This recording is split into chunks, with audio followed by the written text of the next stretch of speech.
തൊടുപുഴ നഗരസഭയിലെ TB warehouse road retar ചെയ്യുന്നത് വൈകിക്കുന്നു എന്നാരോപിച്ച നാട്ടുകാർ റോഡിൽ വാഴ നട്ട് പ്രതിഷേധിച്ചു.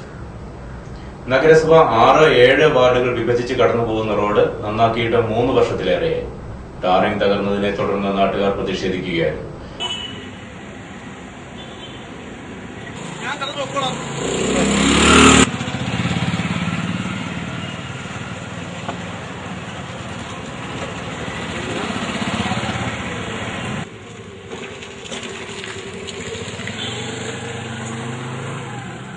ഇരുചക്രവാഹനക്കാർ മറിഞ്ഞു വീണ് എത്ര നിരവധി അപകടങ്ങളാണ് ഈ കഴിഞ്ഞ ദിവസങ്ങളിൽ ഇവിടെ ഉണ്ടായത്.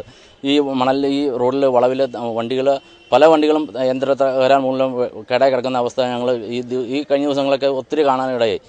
ഇന്ന് ഞങ്ങൾ സാമ്പിളായിട്ട് എല്ലാവരും സൗകര്യാർത്ഥം ഞങ്ങൾ 2 കുഴിയിലാണ് ഇപ്പോൾ വാഴ വെച്ചത്. നാളെ അടുത്ത ദിവസങ്ങൾ ബാക്കി കുഴികളും കൂടെ ഓരോരുത്തർ സ്പോൺസർ ചെയ്യാമെന്ന് പറയുന്നുണ്ട്. ഓരോ വാഴവിത്തും ചേമ്പും കാച്ചിലൊക്കെ ഓരോരുത്തർ പറിച്ച് വീട്ടിൽ വെച്ചിട്ടുണ്ട്. ഞങ്ങളെ വിളിച്ച് പറഞ്ഞിട്ടുണ്ട് ഇതിനെപോലെ ഞങ്ങളുടെ വീട്ടിൽ നിന്ന് ഇന്നത് തരാട്ടോ എന്ന് ഈ കുഴികളിൽ നടന്നിട്ടോ എന്ന് പറഞ്ഞാൽ ഓരോരുത്തർ ഇങ്ങോട്ട് വിളിച്ച് പറഞ്ഞേക്കുവാണ്. അത് ഞങ്ങൾ നാളെ അത് മേടിച്ച് അത് എത്രയും പെട്ടെന്ന് ആ കുഴികളിലെല്ലാം ഞങ്ങൾ നടാൻ തന്നെ തീരുമാനിച്ചേക്കുക. പിന്നെ എത്രയും പെട്ടെന്ന് അധികാരികളുടെ കണ്ണുറപ്പിക്കാനാണ് ഞങ്ങൾ ശ്രമിക്കുന്നത്. അല്ലാതെ ഞങ്ങൾ ഇതെല്ലാം റോഡെല്ലാം മൊത്തം മണ്ണ് വാരിയിടണമെന്നോ ചെളിവാരി ഇടണമെന്നൊന്നും ഞങ്ങൾക്ക് ആഗ്രഹമില്ല. എത്രയും പെട്ടെന്ന് അവർ അത്രയെങ്കിലും പെട്ടെന്ന് ഈ റോഡ് എത്രയും പെട്ടെന്ന് ടാർ ചെയ്യാൻ വേണ്ട ഞങ്ങളുടെ ആഗ്രഹം. അത് വാർഡ് കൗൺസിലർ പറഞ്ഞാൽ ചിലപ്പോൾ നോക്കട്ടെ, ഈ മാസം നോക്കട്ടെ, അടുത്ത മാസം നോക്കട്ടെ എന്ന് പറഞ്ഞ് കേട്ട് ഞങ്ങൾ മടുത്തു.